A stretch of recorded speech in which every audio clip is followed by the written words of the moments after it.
আজকে যে ছাত্র দলের আয়োজনে আজকে হাম রুবেলা প্রতিরোধী টিকাদান কর্মসূচির আয়োজন করেছে, সেই জন্য ছাত্র দলকেও আমি অনেক অনেক ধন্যবাদ জানাচ্ছি।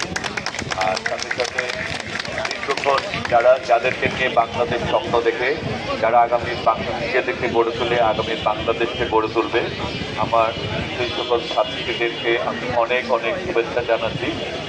আমরাই কিন্তু তোমাদের এই স্বপ্ন দেখি যে তোমরা আগামী দিনে বাংলাদেশকে গড়ে তুলবা, এবং তোমরা এই ছাত্রীরাই আগামী দিনে নিজেদেরকে গড়ে তোলার সাথে সাথে তোমরা আগামী দিনে বাংলাদেশকে নেতৃত্ব দিবা।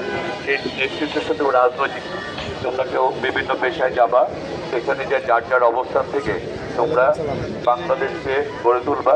সেই আজকে যারা তোমরা দীর্ঘক্ষণ যাবৎ বসে আছো, তোমাদের প্রতি আমার অনেক অনেক শুভেচ্ছা এবং অভিনন্দন রইল।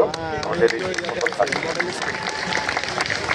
আসলে আমরা যারা এই দেশের, আমরা যারা রাজনীতি করি, আমরা রাজনীতিকে আমরা মনে করি এটি আমাদের কোনো ক্ষমতা না, রাজনীতিকে আমরা দায়িত্ব মনে করি। সেই দায়িত্বের কারণেই আমরা মনে করি জনগণ আমাদেরকে ভোট দিয়ে নির্বাচিত করে, এবং জনগণ চায় জনগণের এই ভোটের মাধ্যমে আমরা যাতে তাদের সেই দায়িত্বগুলি যেগুলি তাদের প্রয়োজন এই দেশের জন্য, এই সমাজের জন্য, সেই কাজগুলি যাতে আমরা আমাদের বাস্তবায়ন করি। আজকে এখানে আসতে আসলে আমি ইচ্ছাকৃতভাবে দেরি করিনি। সেটি হচ্ছে যে আরও দুটি কয়েকটি আমাদের ঢাকা ৯-৭ নম্বর ওয়ার্ড রয়েছে, যেখানে আসলে আমাদের নাগরিক সুবিধা থেকে বঞ্চিত। সেখানে কয়েকটি রাস্তাঘাট ছিল, সেখানে ঢাকা দক্ষিণ সিটি কর্পোরেশনের আমাদের প্রশাসক সাহেব এসেছিলেন। উনি অনুরোধ করেছিলেন যে ওনার অফিসিয়াল কাজ রয়েছে, সেই কারণে যদি ওই প্রোগ্রামটা আগে করা যায় তাহলে ভালো হতো। এই প্রোগ্রামটা আগে ছিল, সেই কারণে উনি যেহেতু সিনিয়র, ওনার কথাটি আমাদের রাখতে হয়েছে। তাই তোমরা অনেকক্ষণ যারা বসে আছো, তোমাদের আমি বলবো, আমি যেহেতু তোমাদের সিনিয়র, সেই হিসাবে তোমরা আমার এই অনিচ্ছাকৃত ভোটকে তোমরা সমান সুন্দর দেখবা। আর আমরা আমাদের এই এলাকায় যারা রাজনীতি করে তাদেরকে বলবো, যা কিছু ভালো তার সাথে আমরা থাকতে চাই, যা কিছু খারাপ তা আমরা পরিত্যাগ করতে চাই।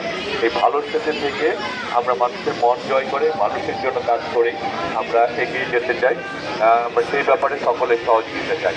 আর এই স্কুলে যার প্রতিষ্ঠানের যে সকল শিক্ষকবৃন্দ রয়েছেন তাদেরকে বলবো যে আপনারা যেমনিভাবে আমাদের ছাত্রছাত্রীকে গড়ে তুলছেন, আপনারা এই ভবিষ্যৎ বাংলাদেশ গড়ে তোলার কারিগর, এবং সবাই মিলে ইনশাল্লাহ আমরা এগিয়ে যাব।